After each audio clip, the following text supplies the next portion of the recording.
Today's number is 258. That's the number in thousands of jobs that were just revised off the latest US numbers, and it's sending the bonds market into a bit of a free fall.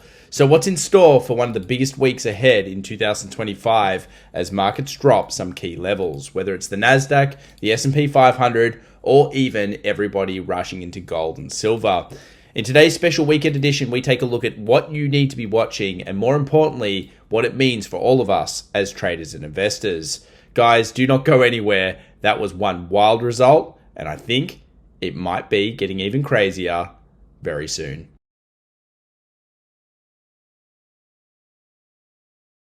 Well, welcome back everybody to the special weekend edition. My name's Tom, and in today's video, we'll be going through what just happened with the jobs numbers, why August is such an important month, and the data that you need to know along with the key levels, because we just saw some huge market moves.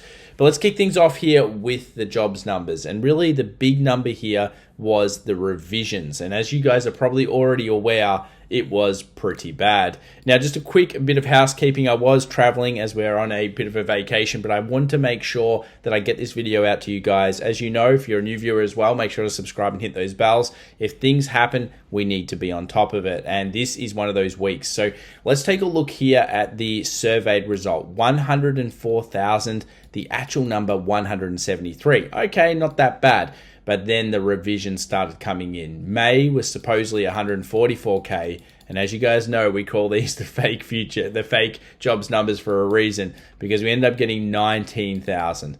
And sometimes they're revised up. Most of the time they've been revised down. This has been going on for years now. And then we had 147,000 supposed jobs created, and that went down to 14,000 in June. Now, this sent Trump not so happy, and he ended up firing the Bureau of Labor Statistics person, and it looks like they're going to get replaced. But I think there are some problems here on the horizon when it comes to data, because if we're going to fire people, then ultimately, who are they going to be replaced with? What kind of data are we going to be looking at in the future? Yeah, it's always been that way, but these are, of course, trying times. Now, why is this so important? Well, guys, take a look at this revision. It's one of the biggest we've ever seen. The last time we saw revisions like this were 2020, which makes a lot of sense when you think about it. 22, which was just a weird, bizarre one. And then, of course, some other very important times, such as 2008. Now, to have 258,000 jobs just go, poof, they're gone, is pretty weird. And it certainly makes people ask the question, are we already in a recession? Well, it's normal to have revisions, but I'm not sure it's normal to have this big in one. So it could be that companies actually are tightening up a lot, and we're starting to see those tariff roll-ons. Now, of course, they're not showing up yet in the American consumer, but we will be tracking it very closely, because remember, we've estimated that we could be looking at anywhere from 6 to 12 months before tariffs really start to affect the US economy and slow it down. And really, if we are going into the age of AI, which most of you guys do believe we are, and rightfully so, then we could be seeing even more sackings of jobs in the future, especially from the big tech companies, which, as we know, they might drive the market up. Over 40% of this market right now is actually tech, even after all those revisions they did in 2018. But realistically, they start sacking people off. That's tens of thousands, if not hundreds of thousands of jobs, high-paid jobs that are being lost in the economy, and eventually something's going to give. Now, we of course think that it's going to be a bunch of rate cuts, and it could be on the scale like we haven't seen before. But here's an interesting chart here from Nautilus, which is a logged scale chart from the Dow all the way pre-1927 all the way to history, and it has a bit of a trend line that I thought you guys might be interested in. Now, if you see this trend line, you might absolutely be terrified, because it's telling us that we're at the peak. But still, it is there, and that's where we find ourselves at. Maybe most worryingly, though, is what we're doing, the retail trader. Now, I've often said that as we go through mid-cap and as we go through a cycle, we head into the later kind of cycle of the bull run, retail get furious. And boy, oh boy, are we getting furious. take a look here at retail traders. We're coming back with a vengeance during this V-shaped recovery. According to the latest stats, we now make up 21% of all of the options market. And obviously a lot of that is 0DTE work. So it could mean that something weird could happen just like this and a rug could be pulled. Now, I was having a look through some history, and I'm not to be an alarmist. I don't actually think this thing will happen, but I thought I'd bring it up anyway. In 1987, we obviously had the kind of Black Friday crash or whatever it was called. So why is that so important? Well, at that point, we had the White House and the Fed clashing. In fact, it was dollar weakness, and it was basically the White House, which I think was Reagan at the time, saying, I want lots of cuts. And it ended up having a pretty adverse effect on the markets. Now, in 2025, do we have something similar? Well, we know Trump wants 1 billion cuts. We also know the dollar is, of course, dropping, and stocks are overall stretched. So could this be a problem for some kind of flash event? What do you guys think in the comments down below? What about 0DTEs? We've often known that these could cause a flash event, but they haven't since their introduction.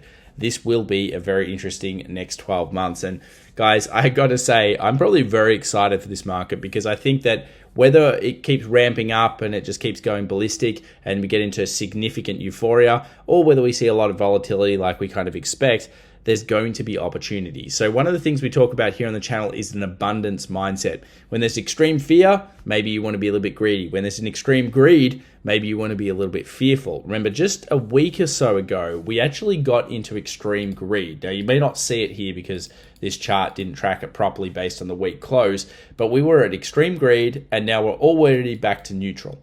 And what that's telling you is that as soon as the market sells off, everyone's freaking out nowadays. Yet, still, people are very, very willing to take leverage, as we've noticed with debt, to get into these markets. Now, why is August a problem? Well, as we've already mentioned, Ryan Detrich's data here basically tells us that during second-term post-election years, August tends to be a sell-off event. But it gets a little bit wilder than that. Not only is August notoriously bad, which of course we can see here, but it also can lead through into September. So this is like the 1-2 kind of combo year. And particularly in post-election years, these tend to be kind of the weaker periods and the kind of nasty periods. Also, in the past 10 years, September has been the worst. Well, I think it's been the worst month overall. And it's pretty well known out there in the markets. But maybe what's not so well known is this cool piece of data here from Ryan.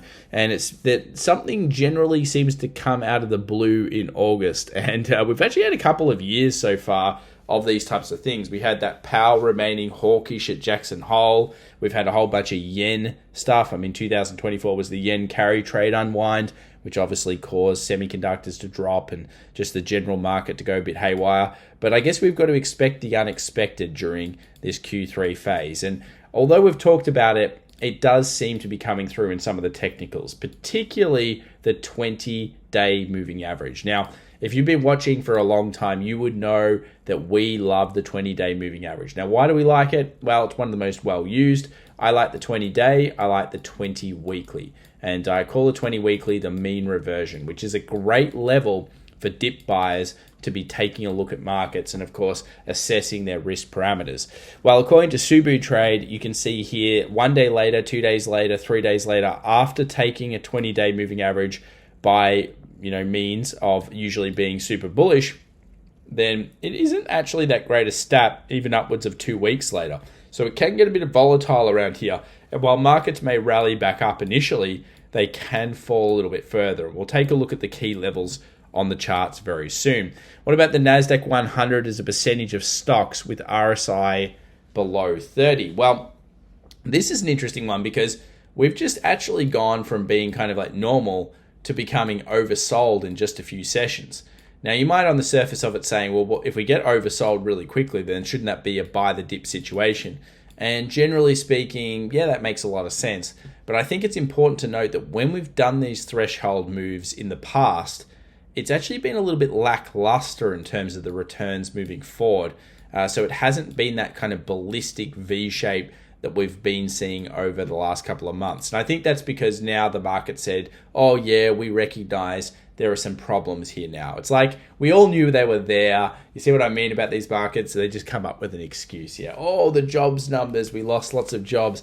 Yeah, right. It's always the same way, guys. That's one thing, but it's not just the jobs numbers. It's just because, of course, they've decided to say, oh, well, sorry about that, guys. You went a bit euphoric. We're going to rug pull some of your options right now. Now, let's take a look at the NASDAQ 100 outside weekly reversal pattern. Cool one here from Nautilus. Not too bad in terms of generally gives you, again, similar signals, which just say, be careful over the next 2 to 3 weeks. And the main reason is volatility is tending to spike during those data stats. And one here from Heisenberg, interesting one, which is basically just like mass volume spike. When you get big volume spikes, that tends to mean huge fear because a lot of people sold. And when you went to this particular parameter, often it was dip purchasing. I think the one with here is that we're probably not quite, we might get a relief here, but generally speaking, that probably wasn't enough fear for a proper sell-off. Yep. I also noticed this one here. I'm just going to read, FundStrat's latest details. S&P 500 and equities are overbought, so a bit of consolidation is expected, but we believe the risk-reward for stocks remains favorable, and we think that stocks will likely be higher in 2 weeks from now.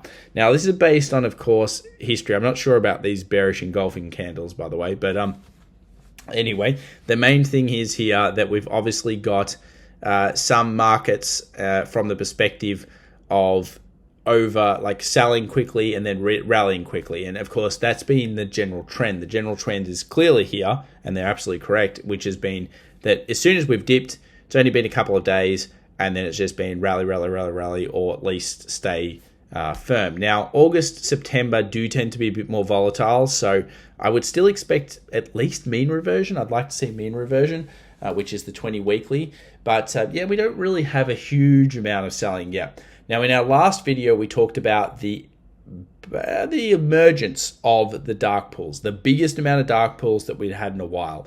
One of them was in an index fund that was pretty big in terms of the index itself. And then, of course, a bunch of them were coming in futures. And particularly, they were coming in the VIX, which ended up being probably correct. They've closed maybe a little bit of that position already through the fear that was caused on, of course, Friday. Then we've got a bunch of positions coming through on Tesla around this level. Is this actually a buy or a sell? Not sure yet, but it was supported in the past, so an interesting level. And then, of course, we had a whole bunch of semiconductor positions, particularly clustered ones that were coming in. And these suggest that I think it's a bit of take profit targeting ahead of the Q3 period. And it looks like we're getting those in other funds as well to do with semiconductors. And as you guys know, semis are the most important chart. So we've actually got a chart on that later to show whether we've given up this trend just yet, according to at least semiconductors. Now, you may think, oh, well, this is going to stop. Well, yeah, we're in earnings season. So we still have a huge amount of hyper growth in particular. I mean, this week has got massive amounts of earnings in it as well. We kick off with Palantir. We've got AMD, another one that's gone absolutely ballistic. Supermicro, Dave, so many of these other companies, Shopify, etc. All of these businesses are giving their earnings report this week. And that basically means that we're going to have quite a lot of implied volatility. So these are the stocks that most of you guys, a lot of retail traders, have been in. So remember, Palantir is expected to be, just get this right here, plus minus 12%. Now, for anyone that doesn't know, that is the options implied movement that is expected to happen after the earnings is released. Now, Palantir is not a small stock anymore, so that is going to be a wild percentage move. And just remember, whenever you're going into these things, you've got to keep this in mind when it comes to what's expected and what's currently happening in these markets, because there are quite a lot of high implied moves, and they really are starting to appear. Now let's move over to the S&P 500. You guys know that we gave up one of the big key levels, which is the daily 20. Now the daily 20 has been consistent. So it's been buy, serious higher high, low, higher high, etc., etc. By giving this up, you open up one particular read and you will know where it is. Now I'm going to show you two things here. I'm going to use a fixed volume profile on the way up, and you're going to see 6,000. And when you go to weekly, you're going to see, and of course it lags there a little bit, you're going to see a lot of interest around 6,000 because not only do we have some of my anchored VWAP levels there, we have previous demand there, we have the weekly 20 moving average there, we have a double, a triple zero there, which is a 1,000-point increment. So there's a lot of volume that's floated on there. So of course, would Wall Street love to get that price? I would say yes, but I would also love to know what your price is. Does it get down that low? Because at the moment, the expectation here based on the futures market might be that we bounce here a little bit, find a little bit of relief, and then we're going to make a question mark. Are we going to do like what FundStrat kind of tends to find, which is, really, really heavy bull buys, or are we going to buy up, hit something like 6,400, and then come down to 6K? I'd actually prefer to see this, even though I think the market will ultimately try to find a rally again in it. This pretty much should or needs to kind of happen, because what this does is it allows the funds to get their little buy prices that they like, which we've been looking for, because of course the funds are behind us as retail traders in terms of the amount of money they're making. But it also kind of makes sense that we have to hit these zones, because if we don't, then we also haven't mean reverted. And it's been a little while since we've done that. So you can see here, one of the fastest V-shaped recoveries ever, third fastest ever. Yeah, it's been a while since we've touched that 20. And you guys can see during normal healthy trends, the 20 is pretty touched. So yeah, overbought for sure into this market. I wouldn't be surprised to see a little bit of a rally, but then maybe we do end up coming down. Now, the 62.50, I called that out a little bit on the last video, and I said that that's kind of where I think the market might find temporary buying. And the reason is because I knew that there would most likely be a bunch of puts appearing at that zone. So you can see already that we're getting puts at 6,200, 6,250. So 6,250, 6,200 could be a little bit of a bounce level. Could be, we don't know that yet. And then of course you're going to go down to the 6,000 zone ultimately in terms of where the big put walls are. But 6,250 is shaping up this week to be a bit of a fight zone between a negative gamma event, which is where all of the kind of options hedges have to start hedging off to the downside. So effectively what happens, it kind of feeds upon itself. Or are we going to get a put wall bounce? So I'm kind of thinking a put wall bounce initially, but we don't have enough structure yet to say that's repeatable. So it's going to be a bit tough. Tesla, what's going on there? 300, yeah, it's okay. 300's been strong. You can see it on the put wall. But at the same time, 280 is also strong. So 280, 300, we do know 300 has been at least hit with a massive dark pull. So there's a huge trade, not sure whether it's a buy or sell. Historically, there have been purchases around there because the markets have ultimately moved higher off that point. But yeah, it's just something you've got to take into mind with your other rules. And NVIDIA, of course, it's just floating around and still looking, pretty strong, but is being put to the test. So let's talk about the problems. First up is going to be the rate cuts. You guys can see here, the market just said, we need a rate cut right now. As soon as this happened, we need a rate cut right now. And we saw the 2-year get crushed 7%. So it was quite a large move in terms of percentage. We dropped from over 3.95 all the way down to 3.68. So this is the expected interest rate in 2 years. Now, if you notice, you'll see it really kind of come through when you go to a US 03MY, which is of course a 3-month, and you'll see that instantly kind of put in a rate cut. So it pretty much just goes rate cut in it. And if you go to a US 01Y, so you guys can see the different yields, you can see here again, rate cuts being spliced into the market. So effectively, yeah, the bonds said, we've got to do something pretty quickly. Now, we didn't see as wilder moves to the long end. So you can see here, this is the 10-year, the 20-year, 30-year. These kind of ones moved down, but not as much. Some other things that did move, and we don't have the data yet for it, is I'm probably thinking this is going to spike up pretty big, which is the bonds market yield adjustment spread. And that often tells you whether this is going to be a more sustained sell-off or not. So make sure to sub for that. I'll update you guys when we do get it. But we just don't have that one yet. We're looking for it. We're going to check it out when it does happen. US dollar was very bullish last week. Probably one of our most bullish positions in terms of it had that really strong momentum technical behind it. It hit the first target, which is about 99.80. Didn't quite hit the full reversion. So What that would be is you'd have your inverse head and shoulders, break of neckline, and then move to 101.60. Of course, the US jobs numbers did shock it a little bit and send it back down.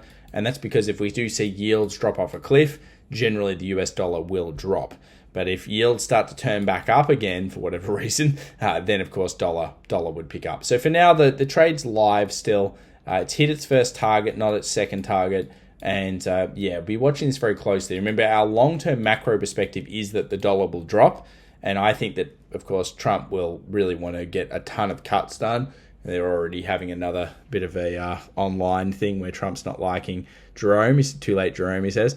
But generally speaking, I think it's probably assured that there'll be some further cuts and possibly a cascade cut next year where we get a whole bunch quickly. And if we do see that, I don't think that's going to be very positive because of those kind of like, history lessons that we do have. Let's talk about semiconductors versus SPY. Could this be a double top? Could we break that trough? Remember, semiconductors actually held up relatively well versus the SPY overall. And if this drops, so we see semiconductors lose against the SPY, then that's telling us that, of course, we've lost the leader. And if we lose the leader, then you guys know it generally means a larger pullback. And what is a larger pullback? It's generally between 5 to 8%. And you'll notice about 7%-ish, 6 to 7% is the weekly 20 moving average. So it makes quite a lot of sense if we do see that. But we haven't got it yet. So again, I wouldn't panic too much. Some other things I'm looking at is defensives. So are defensives outperforming? Well, they have the last 2 sessions. Makes sense. But we haven't quite broken through trends. So we're not above the daily 20, which has stopped it a few times. We're not above the downward trend line.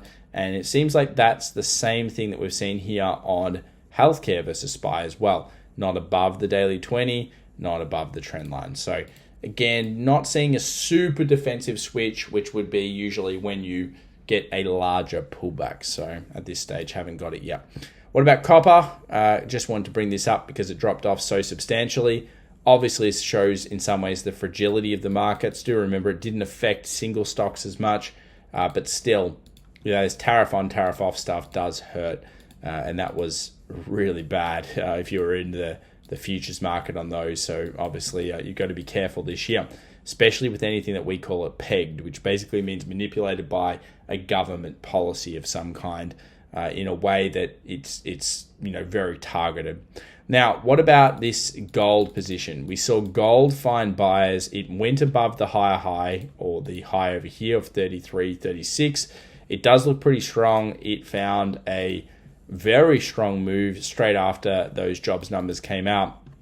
And obviously the chance here of gold to go to 4,000, 4,200 improves as we get weaker and weaker results out of several economies around the world, if that's going to keep happening. And remember, we just got the GDP out of the US, and it wasn't quite the way you look at it in terms of it looks good on the surface until you look underneath the hood. So gold could be on for another move again. It's looking strong. The big key we're looking at this week is 34.50 plus. If it does that, that could be really good. Silver also came off that massive trade zone of literally in here, which is 36 to 36.50, and did find some buyers, but it didn't convert a change of trend on any major time frame. So we're looking for 37.30 or even 38.30 in the future to break these higher highs or higher lows kind of area. So we want to make sure that as we're going to these points, we're breaching this. So once we get through, could be good. For now, it's still just around that kind of support buy zone area, at least in terms of the point of control and the general trades that Wall Street put through before. Tesla, what's happening? 300 is, of course, support in many terms, but 284, 285 is a very interesting level. So if the markets keep selling, I think Tesla could get down to here. Do remember as well, we do have this series of lower highs coming through, which is a bit problematic as well. So until that's really changed and we get through that, you can't really say Tesla's in an upward trend. It's not. It's in more of a trading range. Nvidia is in an upward trend, however, and it's been making a series of higher highs and higher lows. Has that sequence been changed? The answer is no, because we didn't get a lower low.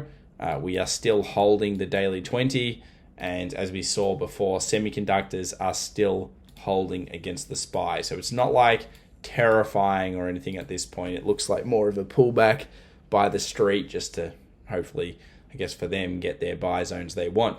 US 2K was a little bit weaker. You can see it fell through that level where we saw, would there be a buyout? The answer was quite simply no. And it fell through pretty hard.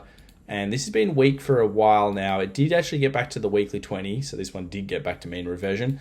But if the rest of the market's going to fall, this would fall more. So not really seeing super support until somewhere in the kind of low 2000s, probably like 2040, that kind of area. Something in this green box. It's just not here, I don't think. So just as always, the Russell has been behind. And if the Russell's behind, you don't bother buying it. Remember, IWM versus SPY is a great combo to look at. We do it regularly here on the channel. Now, maybe most worryingly is the dump of big tech, because we saw tech fall off after having that huge rally off Microsoft. Remember, we've lost what was probably the most catalytic kind of thing, which was the Meta, the Apple, the Facebook, all of those coming. Oh, they're the same thing, but you know what I mean? Those big earnings. And what a stupid name that is, by the way. Does anyone else think it's a ridiculous name? I don't know. Maybe it isn't. But if we go here, we say, okay, we've lost the hype of the earnings. We got a massive result out of Microsoft. It was very good. There's no doubt it wasn't bad. But the stock went ballistic to the upside. At the same time, we had that hyper stock, the new one, the FIG, and that came through and it went absolutely wild as well. And it kind of showed you that really peak euphoria moment, that bam. And I remember saying in the last video, I was like, whoa, this is crazy. Like, there's a very wild number and wild moves. And then all of a sudden we get a bit of a rug pull. So it may continue to go down. NASDAQ dropping like this opens up, of course, the possibility of the weekly 20, which just so happens to be pretty good level of support as well, sitting around 21.66. So we'll be looking for these and looking for, of course, the signs in terms of the smaller structure. But for now, pretty nasty weekly close off what was a relatively hyper kind of market. Ethereum style, yep, it fell off. Remember, guys, just at that top, what did we see? Dark pool activity. So those traders were there. Could we go down to 29.50? It's possible. Looking still in the crypto markets. They're rallying a little bit at the time of this recording. You can see even Bitcoin, it's not really hit a support per se. Some people would say, oh, look, Tom, it hit the previous high. I don't know about that. So, yeah, for me, I'm still bullish on the macro and on the longer end, because I think Bitcoin's being picked up by all the big banks, and the deregulation is going to help it. But we do not have the major signs yet. So I'm looking for major sign turnarounds. A good key level to watch is this 114,100 on the small time frames, to see where the bids pull back in. But yeah, not a super support just as of yet. So obviously watching for that. And as always, guys, there is still news ahead for the rest of the week. The main thing here, I think, is just that we've got a whole bunch of different bank holidays. So we do get a little bit of bank holidays here. But then we also have, of course, a few bits of news. ISM services PMI. These times will be wrong to you guys, but ISM services PMI, so that'll be coming out for the US. And then we've got also down here some unemployment rate details. That shouldn't really move the market, but that's Friday, August 8th. And then, of course, we have, in general, just the basics. So it's mostly about these earnings. PLTR kicks things off, and I think just the eventuation of how does this whole jobs number thing play out? Does the market want to do further rug pulling, use some earnings as an excuse? Could it be buy the rumors, sell the facts on some of these hyper stocks? All these reasons can become, this is why the market's overpriced, etc., etc., etc. And then all of a sudden you're at, possibly the weekly 20 moving average. So guys, if you enjoyed today's video and you want to find out more about what we do, check us out on the socials out there as well. And of course, it's awesome to have you on board. And it is going to be another one of those wild weeks. Now, just a bit of a shout out. I'll do my best to get videos out this week. It'll probably be only a couple and then back to normal as of next week. So if something crazy happens, of course, I'll update you, but the sound quality won't be quite there because, of course, we're not in the main studio. Do follow over on X and also on LinkedIn. I'll be posting a little bit there when I can. And as I said, guys, it's August, it's September, and it's October. For 3 months that often give you this vol and, more importantly, abundance mindset. Plenty of opportunity. We'll see you in the next one. Bye for now.